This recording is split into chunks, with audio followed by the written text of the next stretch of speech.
பொற்றை காட்டினுடைய பூவன் பழம். எப்படி கதைகள் அவர்கள் எழுதுகிறார்கள் தெரியுமா? 2 பேரும் திருமணமாச்சு. அந்த அம்மா கேட்டா எனக்கு வந்து பூவன் பழம் வேணும்னா, முதல் இரவு வெளியில போனா ஒரே வெள்ளம், எங்க பார்த்தாலும் வெள்ளம். ஆற்றை கடந்து அப்பால போனா, அங்க போனா பூவம்பழம் கிடைக்கல. 1 மணி நேரமா அலைஞ்சான், கிடைக்கவே இல்லை. முத இவ கேட்டது 2-3 ஆரஞ்சு பழத்தை வாங்கிட்டு வந்தான். கடலை கடந்து அந்த நதியை கடந்து வந்தான். கடல் ஏன் வருதுன்னு அப்படி வெள்ளம் போகுது.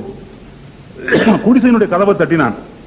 தட்டின உடனே அந்த அம்மா கேட்ட வாங்கிட்டு வந்துட்டியா பூவம்பழம்னா, மழையை பார், ஆத்துல வெள்ளம் கரை புரண்டு போகுது, நான் செத்தாலும் செத்துருப்பேன், தப்பிச்சு வந்திருக்கிறேன். அம்மா இப்ப கேக்குறியம்மா, ஆரஞ்சு பழம் தான்மா இருக்கு, வச்சுக்க, நாளைக்கு நான் மழை விழுந்து முடிஞ்சதும் உனக்கு பூவம்பழம் வாங்கி தரம்மான்னு சொன்னான்.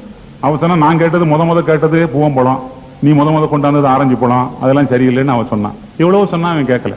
இரவு கடந்து கொண்டே இருந்தது, முடியல. மேல ஒரு குச்சி இருந்தது, எடுத்தது 2 அடி அடிச்சுட்டான். இந்த கதையை அந்த இடத்துல பொற்றை காட்டு விட்டான்.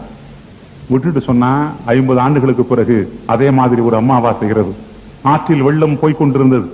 அப்போது வயதான ஒரு மூதாட்டியும் ஒரு கிழவனும் அங்கே இருந்தார். அந்த கிழவன் ஈசித்தேரில் இருந்தான். பக்கத்தில் இவள் உட்கார்ந்து கொண்டு வெற்றிலை அடிக்க போகிறாள். போவதற்கு முன்னாலே ஆரஞ்சு பழங்களை உரித்து இந்த பாட்டி வாயில் போட்டுக்கொண்டே இருக்கிறாள். அப்ப ஆரஞ்சு பழங்களை போட்டுக்கொண்டே இருக்கிற போது அந்த பெரியவர் கேட்கிறார், என்ன சாப்பிடுற என்ன சாப்பிடுற?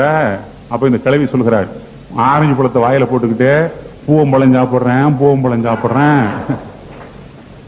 உலகத்துல நிறைய மொழிகள் இதை பெயர்த்திருக்கிறார் குற்றைக்காய்.